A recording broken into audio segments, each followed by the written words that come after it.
بسم اللہ الرحمن الرحیم۔ السلام علیکم ناظرین،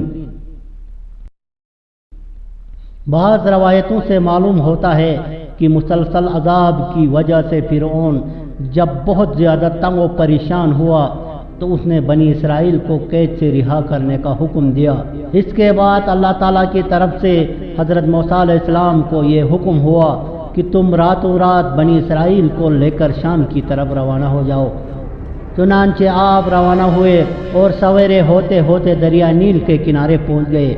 دوسری طرف فرعون کو جب یہ خبر معلوم ہوئی کہ موسیٰ بنی اسرائیل کو لے کر مصر سے کہیں اور جا رہے ہیں تو اس نے 10 لاکھ اور ایک روایت کے مطابق 1,60,000 کا لشکر لے کر ان کا پیچھا کیا تاکہ راستے ہی میں وہ تمام لوگوں کو موت کے گھاٹ اتار دے۔ غرض کہ جب فرعون اور اس کا لشکر قریب پہنچا اور بنی اسرائیل نے دیکھا تو بہت زیادہ خوفزدہ اور پریشان ہوئے، کیونکہ ان کے سامنے موجیں مارتا ہوا وسیع العرض دریا تھا جس میں ڈوب جانے کا خطرہ تھا، اور پشت پر فرعون کا لشکر جس سے قتل ہو جانے کا اندیشہ تھا، یعنی آگے بھی موت کی اور پیچھے بھی۔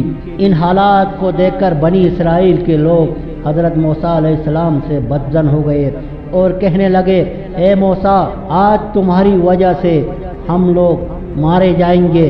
حضرت موسیٰ علیہ السلام نے کہا، گھبراؤ نہیں، ہمارا پروردگار ہماری مدد ضرور کرے گا۔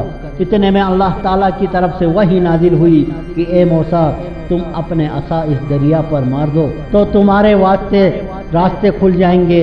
چنانچہ عصا مارتے ہی دریا نیل میں 12 راستے اس طرح پیدا ہوئے۔ ان راستوں کے دونوں طرف پانی بلند ہو کر دیوار کی طرف ٹھہر گیا اور جناب موسیٰ علیہ السلام کی قیادت میں بنی اسرائیل تیزی سے اسے پار کرنے لگے۔ اتنے میں فرعون بھی لشکر کے ساتھ وہاں پہنچ گیا اور اس نے بنی اسرائیل کو پار کرتے دیکھا تو وہ بھی دریا میں اتر گیا۔ اللہ تعالیٰ کا کرشمہ دیکھیے کہ جب بنی اسرائیل کا آخری شخص دریا کے اس پار اتر گیا اور فرعون کی فوج کا آخری شخص دریا میں داخل ہو چکا تو پانی کی سطح تیزی سے برابر اور ہموار ہو گئی اور فرعون لشکر کے ساتھ غرق ہو گیا۔ قرآن مجید میں موجود ہے، فرعون جب ڈوبنے لگا تو اس نے کہا کہ جس خدا پر بنی اسرائیل ایمان لائے ہیں اس پر میں بھی ایمان لاتا ہوں، بے شک اس کے سوا کوئی معبود نہیں ہے، میں بھی اس کے فرمان بردار بندوں میں ہوں۔ فرعون اس سے قبل بھی حضرت موسیٰ علیہ السلام سے ایمان لانے کے بارے میں کئی بار وعدہ خلافی کر چکا تھا، اور چنانچہ وہ تمام عمر نافرمانیاں اور سرکشی کرتا رہا، اس لیے اسے آخری عذاب کے موقع پر اسے اللہ تعالیٰ کی طرف سے کوئی چھوٹ نہیں ملی، اور ڈوبتے وقت جب وہ آخری ہکیاں لینے لگا تو ارشاد باری تعالیٰ ہوا، ہم تیری روح کے ساتھ کوئی رعایت نہیں کریں گے،